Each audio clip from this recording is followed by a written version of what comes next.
On Business Zone today, we focus on Nigeria's option of using low debt helping the country tackle economic slump through huge spending. Now joining me from Abuja via Skype is David Malingha Doya. He is an economy reporter with Bloomberg. Thanks for your time, Mr. Doya. Now I would like to start by getting your broad view about the Nigerian microeconomy. What do you make of it, or what do you think about it? Thanks for having me. Go ahead. I just asked you. I said I would like you to start by giving a broad overview of what you think about Nigeria's the macro economy. We are expecting the economy right now of Nigeria is in a slump. It contracted by 0.4% in the first quarter, and we're expecting GDP figures from the National Bureau of Statistics tomorrow for the second quarter. And if they confirm what all analysts have predicted, that it has contracted again, then Nigeria will officially be in a technical recession. The IMF is forecasting a contraction of 1.8%.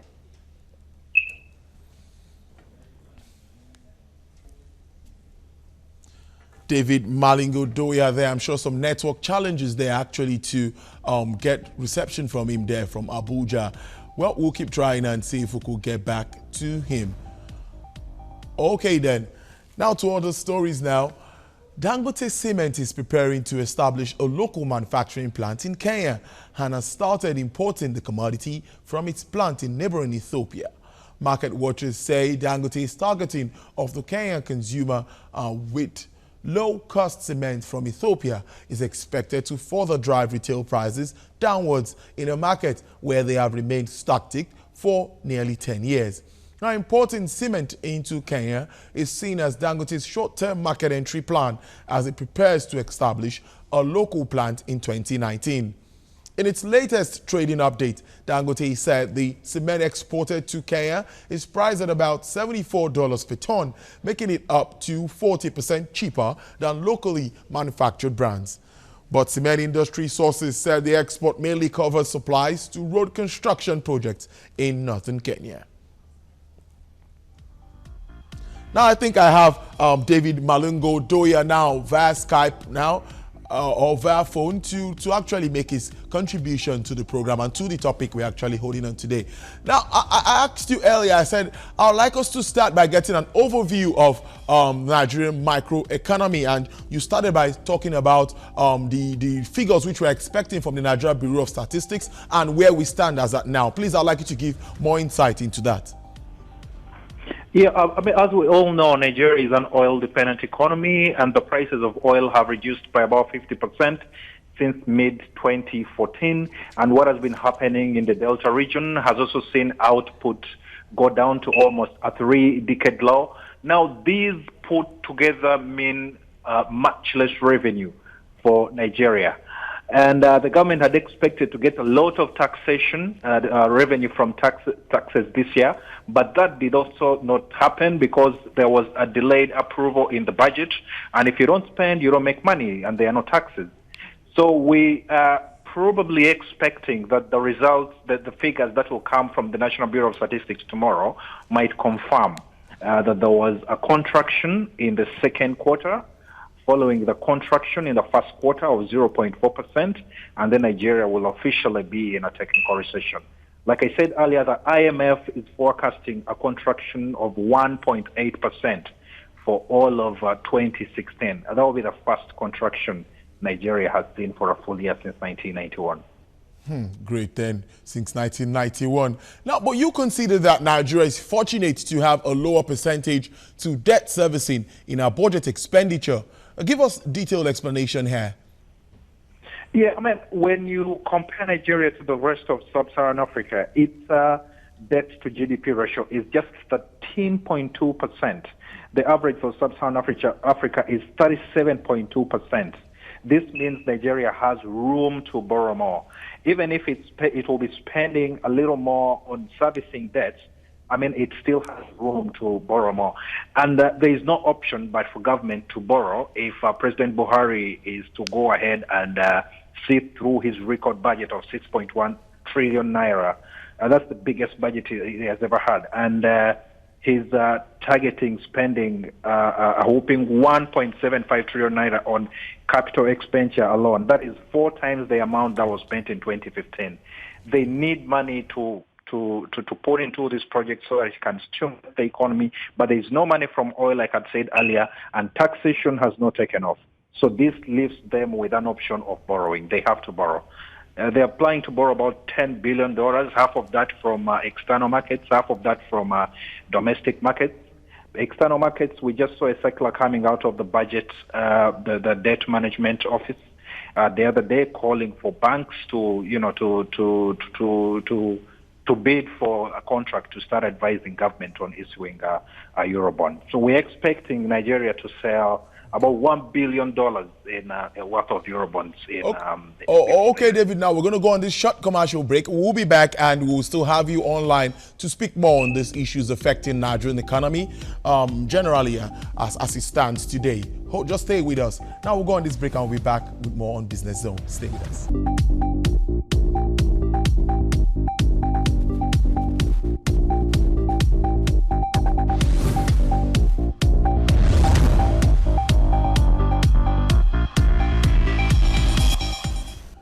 Thanks for staying with us. You're still watching Business Zone, and I have via phone David Malingha Doya. He's an economy reporter with Bloomberg, speaking on how the government intends to raise bonds, revenue, either through debt and whichever ways to fund the budget, particularly at this time when the price of crude oil is down. And I know I still have you via phone.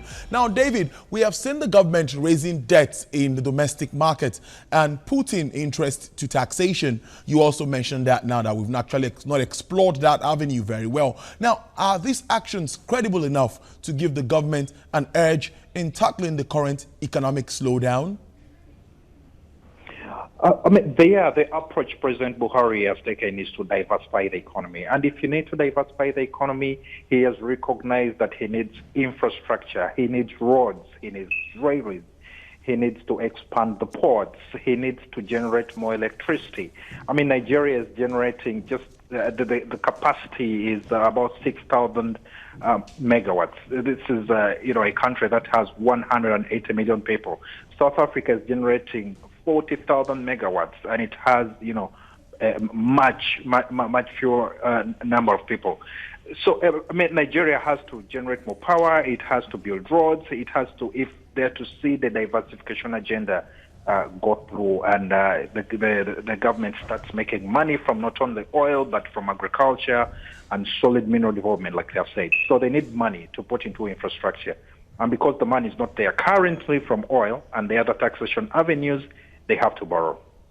Interesting there now, but let's look at our tax system now. Would you say it is efficient for what the government wants to do, or how should it be handled so that people are not captured into the tax net? Yes, we know people need to pay tax, but what do you see about focusing on the tax system or Nigerian tax system? What's your assessment of the policy and what needs to be done?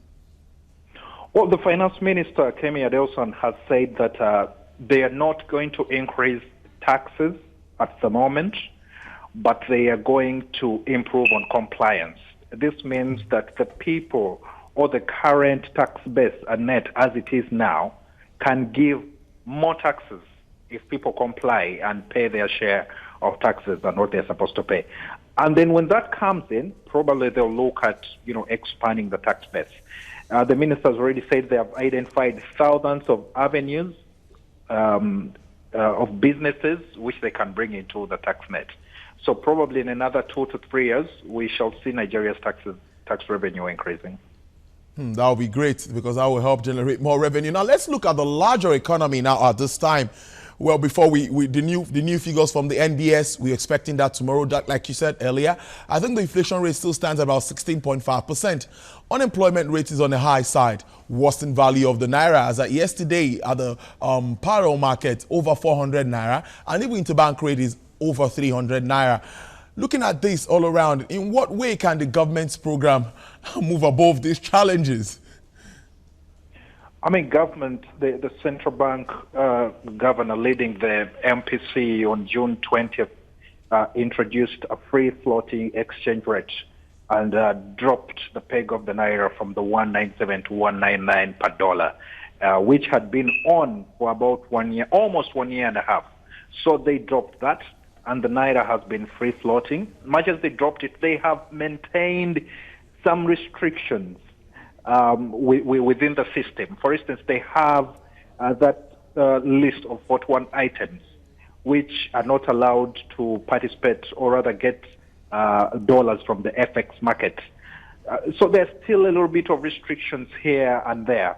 And then much more recently, they have directed all the service providers of all the suppliers of the FX within the interbank market to ensure that 60% of that goes to manufacturers. Yes, manufacturing. So there are still restrictions here and there, but at the end of the day, analysts that we talk to are expecting the naira to stabilize, probably finish the year a little bit stronger, and probably inflation would have peaked and started coming down at that point, and all this will ensure a good mix of fundamentals to help the country, be market driven and start having portfolio investors come back to Nigeria.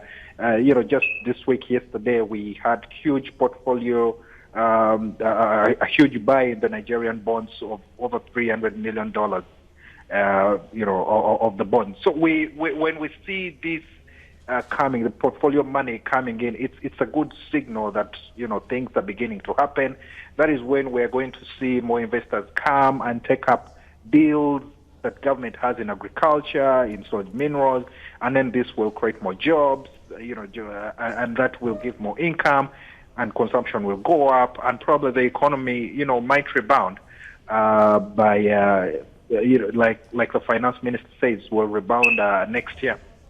I sincerely like your optimism, looking at the submission, and I also saw that line. But one thing remains when we look at the policy issues. Some have argued that policy inconsistency could also affect investors' confidence. So at this time, when we keep having some policies, tomorrow we keep having somersaults and all that, I fear for investors let's sit back and see what they're going to do, and before we bring our monies in. I think investors' confidence is very important here. True, you've really nailed it, because up to now, most of those we talk to, including the IMF, they have said that the policy has not been probably thought through very well in terms of economic policy, and then probably some of the policies that we've been seeing have been reactive rather than being thought through for the long term. So they may not actually work in the short term. But when we see the executive, the presidency say, okay, we are now going to have an executive, economic committee, have a meeting now and then, and then we're seeing the budget ministry coming up with a medium-term program on how to spend money. Probably, Nigeria should be optimistic that something good will come out of that. And then when the diversification agenda is brought on board and really thought out, that will be good. But Nigeria needs to do a lot of communication in terms of its policy. I mean, investor confidence, many countries go down and come up in terms of their economies. But once the investors know what you're doing, clearly that is helpful, and that will boost confidence. So Nigeria, I think, needs to do a good job at communicating that policy in the short term and in the long run. I must thank you very much, David Malingha Doya, economy reporter with Bloomberg, for intelligent contribution in the program. I must appreciate you for joining us on Business Zone. Thank you, sir. Yeah, thank you very much.